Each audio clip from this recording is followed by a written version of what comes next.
Welcome, visionaries. This is your host, the INFJ Visionary. And today I thought we'd talk a little bit about light and dark, right and left, things like that.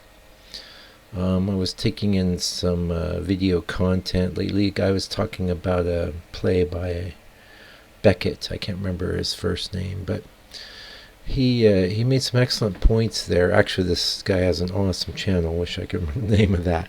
But he has some awesome points about the modern world and the fact that in the modern world we have way too much light.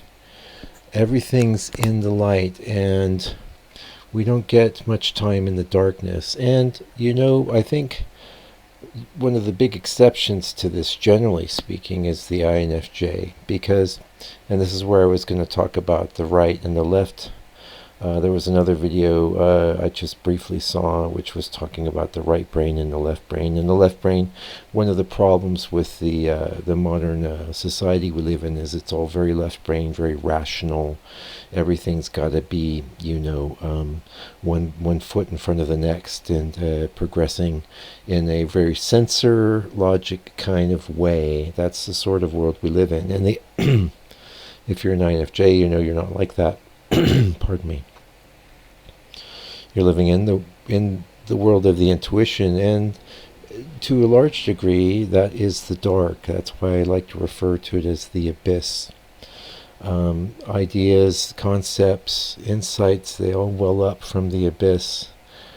And many times, especially if it's in a business sort of capacity, I know this firsthand, where I've had to actually defend my ideas and insights and things like meetings. Hold on, I'm going to have a sip of golden mead here. It was left as a sacrifice to the oracle here at the temple. Yeah, it's a little stale, but that's okay. That's fine. We can't complain. So, one of the reasons for our alienation is being left-brained in a right-brained, or right-brained, in a left-brained world. And I've often thought that INFJs are very much the ambassadors to the darkness. I don't think, I'll just speak for myself. I don't particularly care for entertainments that are like massive horror or slasher, or anything designed to be super scary and dark.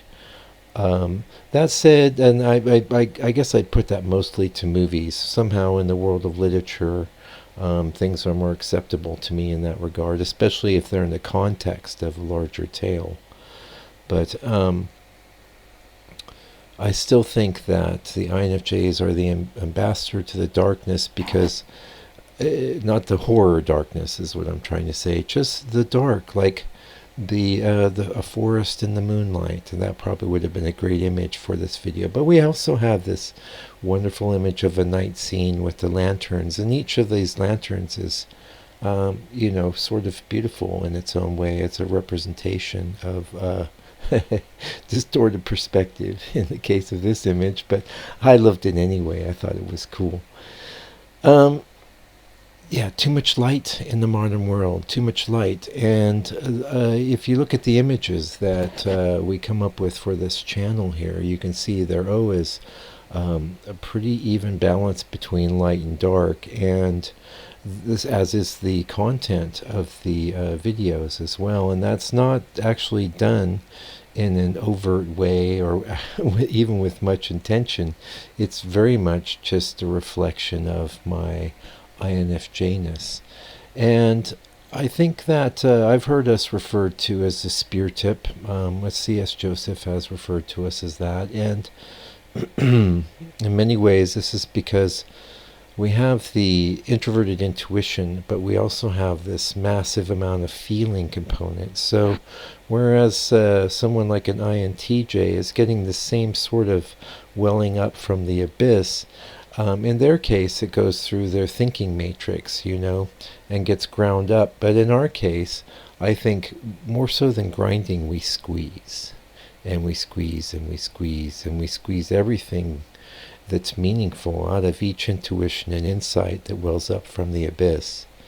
And this is our power. And so many truths are arrived at just from the things coalescing, coming together. And one of the advantages I have of being older is that that's been allowed to happen in my life. So many things that would have brought me anxiety and depression when I was younger, you just know they don't matter now. What matters at the end of the day is that, first of all, you have some peace in yourself.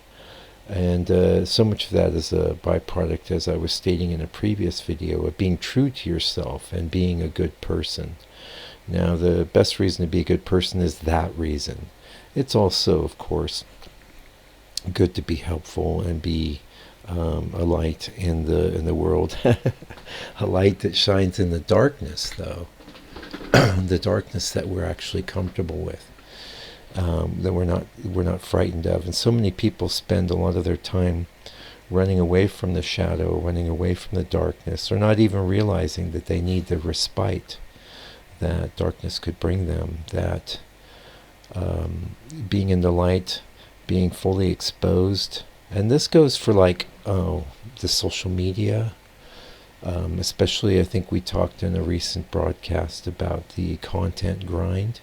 And even if you're not, say, on YouTube making content, anywhere you're engaged with social media, you're creating something that you hope people will interact with and like, even if it's a picture of your breakfast, right? And that's a great example of there being too much light. We don't need to know what you had for breakfast. If you had a delicious breakfast, we all know what a great thing that is. And you know what? A little bit of maybe a picture of your eggs Benedict, fine. The world's not going to suffer. It's not that great a crime. On the other hand, if you're putting out a picture of your breakfast and you're hoping for some sort of artistic acknowledgement, it's probably not forthcoming. The most you'll get is people will give you the social signaling, and this is one of my big issues with the social media, is that instead of substance, we get surface. Instead of a balance of dark and light, working with light and shadow, oscillating and moving back and forth and creating a beautiful tapestry and pattern, we have too much light and very little shadow, because obviously nobody wants to put their darkness on display, and especially in the context of social media. But what this does is, because we don't have the full acknowledgement of the dark anymore, I think unless you're an INFJ, which we're steeped in it, right? We're comfortable with it. It's like a blanket that we wear, that keeps us safe and warm. That's what I think the darkness is to us.